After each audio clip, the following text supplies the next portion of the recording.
దేవునికి మహిమ కలుగును గాక. అందరికీ ప్రైజ్ లాడండి. అందరూ బాగున్నారు. దీన్ని బట్టి దేవునికి మహిమ కలుగును గాక. ఎందుకంటే దేవుని నమ్ముకున్న వారు ఎప్పటికీ బాగుంటారు. అరమరకలు కలిగిన వాళ్ళకి ఎల్లప్పుడూ అలజడి ఉంటుంది.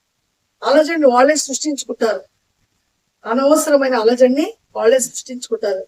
దేవుని నమ్మిన వారు అలజడి ఉన్నప్పటికీ కూడా ప్రశాంతతను కలిగి ఉంటారు. ఎందుకంటే పాజిటివ్ మైండ్ ని కలిగి ఉంటారు.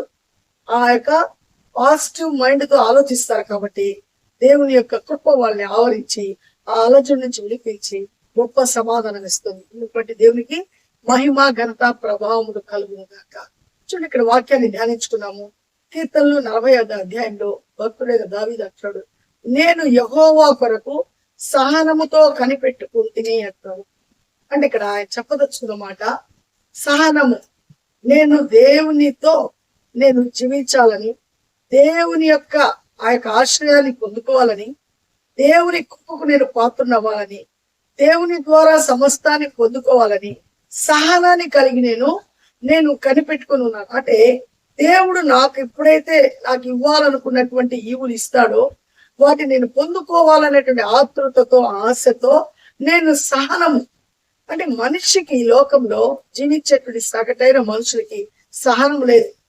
కొంచెం సేపు నిలబడలేదు, కొంచెం సేపు నడవలేదు, కొంచెం సేపు ఏదైనా బాధ వస్తే తట్టుకోలేదు, కొంచెం సేపు కరెంట్ పోతే ఫ్యాన్ లేకపోతే ఇబ్బంది పడిపోతుంటారు.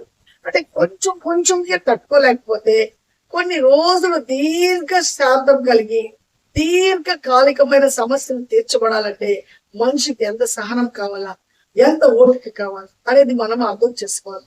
కాబట్టి దేవుని కార్యములు ఖచ్చితంగా జరుగుతాయి, రెప్పపాటున జరుగుతాయి.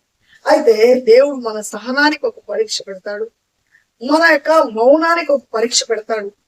మనం ఆయన కొరకు కనిపెట్టుకున్న విధానాన్ని ఆయన లోకానికి చూపించాలని ఆయన కొంచెం పరీక్షిస్తాడు.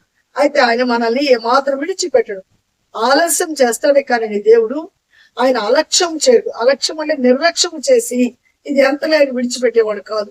ప్రతి ప్రార్థనకు జవాబును ఆయన అనుగ్రహిస్తాడు. అయితే మనం ఏం కలిగి ఉండాలా? సహనం. ఈ సహనంలో మనం ఎన్నో నేర్చుకుంటాం. ఓర్పును నేర్చుకుంటాం, విధేయతని నేర్చుకుంటాం, మనల్ని మనం తగ్గించుకునేది నేర్చుకుంటాం, ఎంత కోపమైనా సరే వాటిని సహించేదానికి నేర్చుకుంటాం. ఈ నేర్చుకుంటే మనము దేవునికి కుమారులుగా కుమార్తెలుగా మనం పిలువబడతాము. ఒకవేళ మనం నేర్చుకోలేకపోతున్నామంటే నిజమైనటువంటి దౌర్భాగ్యులుగా మిగిలిపోతాం. కాబట్టి దేవుడు ఓర్పు సహనానికి ఒక నాంది. ఆయన ఎంతో సహిస్తున్నాడు, ఈ లోకంలో ఉండేటువంటి ప్రజలను సహిస్తున్నాడు. ఎందుకంటే వాళ్ళు అలాగే నశించుకోవడానికి ఇష్టం లేదు, అందరూ మారు మనసు పొందాలని. అదేవిధంగా మన జీవితాల్లో కూడా మనం ఎంత మేరకు మనం సహించగలుగుతున్నాం అని ఆయన మనల్ని పరిశీలిస్తుంటాడు. యెహోవా కొరకు ఎవరైతే కనిపెట్టుకుంటారో వాళ్ళు నిజముగా నూతన బలాన్ని శక్తిని పొందుకుంటారు. కాబట్టి ఇక్కడ భక్తుడైనటువంటి దావీదు అంటున్నాడు, చూడండి, నేను ఆయన సహనముతో ఆయన కొరకు కనిపెట్టుకున్నప్పుడు ఆ యొక్క జిగటగల మన్నులో నుంచి, ఆ ఊబిలో నుంచి నన్ను ఆయన పైకి లేవనెత్తును. హల్లెలూయా. చూడండి, ఎంత గొప్ప సమస్య గుండా నేను వెళ్ళిపోతున్నప్పటికీ కూడా నేనైతే ఆయన వైపే చూస్తున్నాను. ఇటీవల కాలం మనం ధ్యానించాం, యాయీరు కుమార్తె చనిపోయేదానికి సిద్ధమైపోయింది. ఆ ఇంటి నుంచి మనుషులు వస్తున్నారు. ఆయన ముందు నేను తీసుకెళ్ళి నేను ఇంటికి వస్తాను అంటున్నాడు. ఈ లోపల వాళ్ళ దారిలో పోతుంటే అనేకులు జనులు వచ్చి ఆయన దగ్గరికి వచ్చి వాళ్ళకుండే సమస్యలు చెప్తూ ఆ సమస్యలకు పరిష్కారం పొందుతూ ఉండే సమయంలో కొంచెం డిలే అయిపోతుంటే పాపం ఆ యాయీరు ఎంత హృదయంలో వ్యధ చెందాడో మనకైతే తెలియదు. అయినా కూడా ప్రభువు మాటకు ఆయన లోబడిన తర్వాత ఆయన నడుస్తున్నాడు. టైం అయిపోతుంటే కూడా ఆయన టైం వైపు చూడకుండా ప్రభు వైపే చూస్తున్నాడు. కాబట్టి ఇంటి దగ్గర నుంచి మనుషులు వస్తున్నారు, బోధకుడు ఇంటి ఇబ్బంది పెట్టదు, ఎందుకంటే పాప చనిపోయింది అని చెప్పి వచ్చి జరగవలసిన కార్యాలు చూస్తూ రమ్మని ఆ యొక్క యాయీరును పిలుస్తున్నారు. అయితే యాయీరుతో ప్రభు అంటున్నాడు, భయపడవద్దు, నమ్మిక మాత్రం ఉంచు అంటున్నాడు. కాబట్టి ఆయన పాప చనిపోయింది అని అంటే ప్రత్యక్షంగా చూసినటువంటి వాళ్ళ మాట కంటే కూడా ప్రభువు చెప్పిన మాటకు లోబడుతున్నాడు. చనిపోతే కూడా ఆందోళన చెంది రొమ్ము కొట్టుకుని ఏడవకుండా ప్రభువు కొరకు నిలబడ్డాడు. అది నిజమైనటువంటి నిరీక్షణ, సహనం. ఆ సహనంతో కనిపెట్టుకున్నందుకు ఆ ఊపిలో నుంచి అంటే ఆ మరణకరమైన బాధలు అంటే మరణంలోకి వెళ్ళిపోయింది. ఈ లోకంలో భయంకరమైనది ఏమైనా ఉందంటే ఒక మరణం తప్పనించి ఇంకోటి వేరేది లేదు. మనము ఈ లోకాన్ని విడిచినప్పుడు అది చెప్పని సఖ్యం కానటువంటి బాధ. ఆ బాధను ఎవరు కూర్చోలేరు. ఆ పరిశుద్ధాత్మ దేవుడు తప్పనిచ్చి ఈ లోకంలో సంబంధించిన మనుషులు ఎవరు కూడా దాన్ని కూర్చోజాలరు. అయితే ఇక్కడ పాప చనిపోతే కూడా ఆయన దేవుని కొరకు కనిపెట్టుకుంటున్నాడు. కాబట్టి ప్రభు నమ్మిక మాత్రం ఉంచు, నేను వస్తాను మీ ఇంటికి అంటున్నాడు. కాబట్టి ఇంకేం వస్తావయ్యా, అయిపోయిందని చెప్తున్నారు కదయ్యా అనేటువంటి నెగిటివ్ మాటలు అక్కడ యాయిరు మాట్లాడి ఆయన చెప్తున్నాడు, నేను ఆయన మాట వినాలని ఓపికతో సహనముతో ఆయన కొరకు నిరీక్షించాడు. కాబట్టి ఇంటికి రాగానే పాప వాళ్ళు అన్నట్టు ఆ యొక్క మంచం మీద పడ్డపెట్టున్నారు. అప్పుడు అంటున్నారు, ప్రభు మీరు అందరూ బయటకు వెళ్ళండి. ఆ బిడ్డ యొక్క తల్లిదండ్రులు ఆయనతో వెళ్ళినటువంటి పేతురు యోహాను శిష్యులు మాత్రమే ఉంచున్నారు. అమ్మ నిద్రించుచున్న చిన్నదాన లేమనగానే పాప లేచి కూర్చుంటుంది. హల్లెలూయా. కాబట్టి నిరీక్షణ ఉంచితే ఇక్కడ అంటాడు ఈ 40 కీర్తనలో, ఈ చికట గల మన్నులో ఆ ఊబిలో నేను వెళ్ళిపోతున్నప్పటికీ కూడా నన్ను ప్రభు ఏం చేస్తున్నాడు, నన్ను అక్కడి నుంచి తప్పించి నా పాదములను స్థిరపరుస్తున్నాడు. ఇందును బట్టి దేవునికి మహిమ కలుగులుగా అంటున్నాడు. కాబట్టి ఆయన ఎందుకు భయభక్తులు కలిగి మనము సహనముతో ఓపికతో ఓర్పుతో ఆయన కృప కొరకు మనం ఎదురు చూస్తాము. ఆయన యొక్క కృప మన మీద మన కుటుంబం మీద ఖచ్చితంగా ఉంటుంది. అయితే మనము ఈ లోకానికి మనం చూపించాలా, ఏం చూపించాలా? మన విశ్వాసాన్ని. ఎలాంటి విశ్వాసము?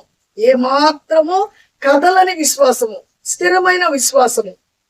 ప్రభు కొరకే కనిపెట్టుకోవాలా. ఎలాంటి పరిస్థితులైనా, ఎలాంటి తుఫాను పరిస్థితులైనా, ఎలాంటి అల్లకోలమైనటువంటి పరిస్థితులు అయినప్పటికీ కూడా ఆయన ఎందు మనం నమ్మిక ఉంచినప్పుడు, ఆయన వైపు మనం చూసినప్పుడు మనం ఏమాత్రం సిగ్గుపడము.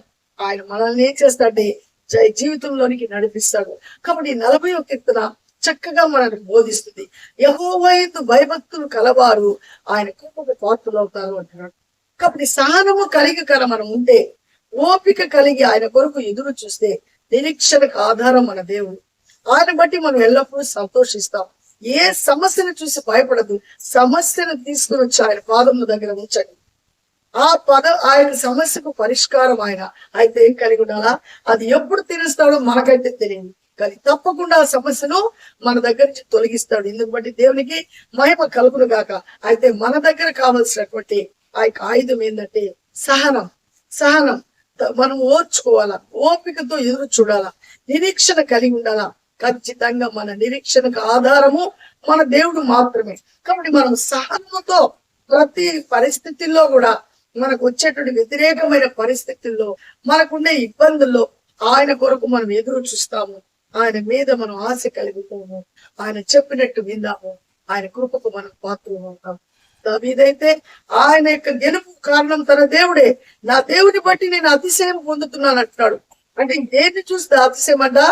రాజ్యాలు వచ్చేసాయి, నాకు భార్యలు వచ్చేసారు, నాకు శక్యము కానటువంటి బంగారు వచ్చేసింది, నాకు ఏమి కుదువు లేదని ఎక్కడ కూడా అందుని బట్టి ఎక్కడ తన యొక్క ఆ యొక్క హావభావాల్లో తన ఎక్కడ కూడా అహంకారంగా ప్రవర్తించినటువంటి స్థితి లేదు.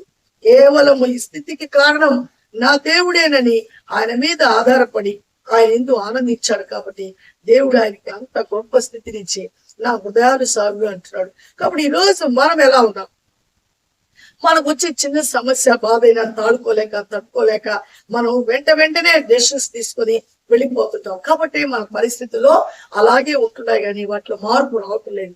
నువ్వు దేవుని పక్షాన నిలబడినప్పుడు, నీ ద్వారా దేవుడు చేసే కార్యాలు లోకం చూడాలా, నీ విశ్వాసం ఎదగాల, అనేకులు విశ్వాసాలు ఉండాలంటే నువ్వు సహనాన్ని కలిగి ఉండాలా, దేవుని మీద ఆధారపడి ఉండాలా. ఆయన మీద పెట్టుకునే సహనము ఎప్పటికీ వ్యర్థము కాదు. కాబట్టి మనం ఆయన మీద ఆశ కలుగుతాము. ఆశ కలిగిన ప్రాణులను ఆయన తృప్తిపరచును గాక. ప్రార్థిద్దాం. మహాగణుడ, చూడగలిగిన దేవ, జీవాధిపతి నీ స్తోత్రం నాయనా. నీ మహాకృపలో అద్భుతమైన ప్రేమలు ఉదయ కాలాన్ని బట్టి నీకు వందనాలు, స్తోత్రాలయ్యా. ఇదిగో తండ్రి, మీ కొరకు సహనంగా నైనా దావీదైతే ప్రభా కనిపెట్టుకుని ఉంటున్నాడు ప్రభా. చికట కలిగినటువంటి ఆ ఊబిలో నుంచి మీరు తను తప్పించారని, తన అడుగులను అయినా ప్రభా మీలో స్థిరపరిచి నిలబెట్టాలని సాక్ష్యం ఇస్తున్నాడు ప్రభా. అవునైనా యెహోవా యందు భయభక్తులు కలిగి ఎవరైతే ఉంటారో వాళ్ళు ఎల్లప్పుడూ ఆనందిస్తారని, అయా వాళ్ళు దేవుని యందు అతిశయించేవారు ఎప్పటికీ సిగ్గుపడరని ప్రభా మీరు మాట్లాడినందుకు మీకు కృతజ్ఞతాస్తులు మీరు చెల్లించుకుంటున్నాం నాయన. ఈ దినం ఎవరైతే ప్రభా సహనాన్ని లేకుండా, ఓర్పు లేకుండా, ఎవరైతే నేను సమస్యను తీర్చుకోలేక మధ్యలో విడిచి వెళ్ళిపోతున్నారో వాళ్ళందరితో మీరు మాట్లాడండి అయ్యా. అయ్యా మీ కొరకు కనిపెట్టుకోవాలని, ఓర్చుకోవాలని, సహించాలని, మీ ద్వారా గొప్ప ఆ యొక్క కృపను పొందుకోవాలనేటువంటి ఆశ హృదయాల్లో పుట్టించి బలపరచమని ఈ యొక్క ఉదయకాలం ప్రతిమార్పుక్షమైన ప్రతి కుటుంబాన్ని దర్శించండి. కుటుంబంలో ఉండే ప్రతి అవసరత తీర్చండి. మీ మీద ఆధారపడి మీ కృప కొరకు ఎదురు చూసే మనసును దయచేసి ఏ కుటుంబంలో ఏ జీవితంలో ఏ అవసరం ఉందో అవన్నీ మహిమస్సును తీర్చి ప్రతి బిడ్డని బలపరిచి ఆశీర్వదించమని మరలా మీ చిత్తమైతే మేము కలుసుకునే పర్యంతరం మీ కృపాక్షేమములు మాతో ఉంచమని యేసయ్య పరిశుద్ధ నామములో అడిగి ప్రతి మారు వేడుకుంటున్నాం పరమ తండ్రి. ఆమేన్. అందరికీ ప్రైజ్ లాడండి. దేవుడు నా పక్షాన ఉన్నాడు కాబట్టి సహనముతో ఓపికతో కనిపెట్టుకున్నాము. ఆయన కృపకు పాత్రలు అవుదాము. షేర్ చేయండి, లైక్ చేయండి, సబ్స్క్రైబ్ చేయండి, మన ఛానల్ అనేకులకు తెలియచేయండి. దేవుని రాజ్యం కట్టుకు మనమందరం పురిగొల్పబడదాము. మరలా మనం కలుసుకునే పర్యంతరము ఆయన కృపాక్షేమములు మనకు తోడుగా ఉంటుంది కాక. ఆమేన్. షలోమ్.